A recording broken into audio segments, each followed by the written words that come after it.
ரொம்ப நண்பர் கோயிலி என்னுடைய நெருங்கிய நண்பர் கொஞ்சமாக பேச சொல்லிட்டாங்க.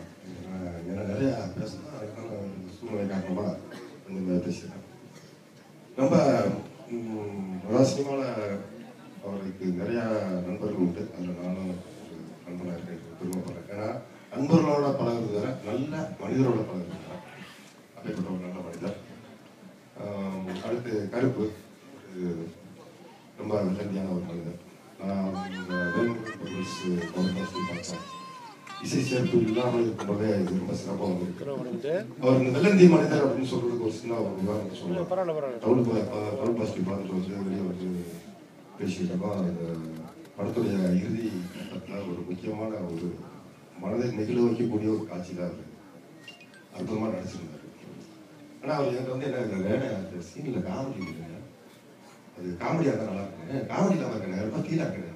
என்ன கருப்பு பேசுறீங்க, ஒரு முக்கியமான ஒரு இன்னொரு தளத்துக்கு போகக்கூடிய காட்சி, இன்னொரு தளத்துக்கு போகக்கூடிய நடிப்பு அது அப்படின்னா அந்த மாதிரி ஒரு வெள்ளந்தியான ஒரு மனிதர்.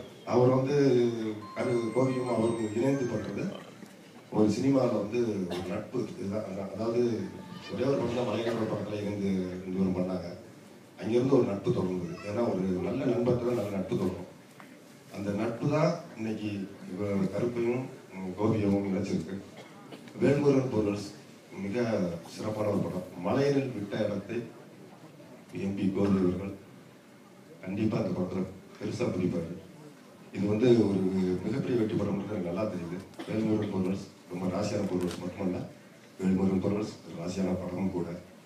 வெற்றி பெற்று வெற்றி வாகை சூடி வெற்றி பட தயாரிப்பாளராகவும் சிறந்த வெற்றி பட இயக்குநராகவும் கோவியும் கருப்பும் வள வருவார்கள் என்று நம்பிக்கையோடு சொல்கிறேன். நன்றி, வணக்கம்.